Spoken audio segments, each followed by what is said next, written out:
C'est un rapport qui sonne comme une piqûre de rappel sur la réalité des infections au VIH dans le monde.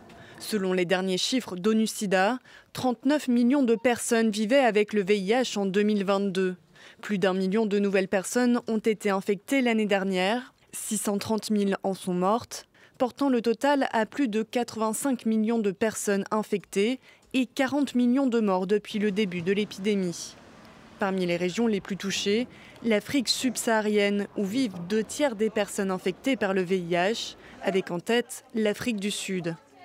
En Asie, les cas d'infection augmentent dans certains pays comme la Chine, l'Indonésie ou les Philippines. La faute notamment au manque d'éducation sexuelle et aux attitudes conservatrices qui favorisent la propagation du virus. La désinformation et les fausses informations existent toujours. Par exemple, notre culture a tendance à diaboliser le sexe plutôt qu'un rapport sexuel non protégé.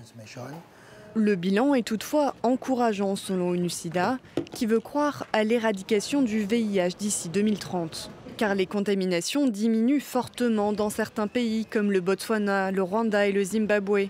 Autre avancée, la possibilité de se soigner progresse. 30 millions de personnes séropositives ont désormais accès à un traitement antirétroviral contre seulement 7 millions en 2010.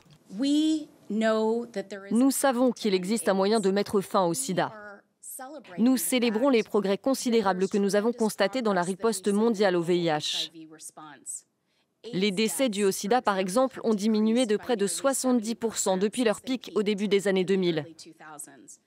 Et il y a moins de nouvelles infections. Mais des obstacles freinent l'accélération des progrès.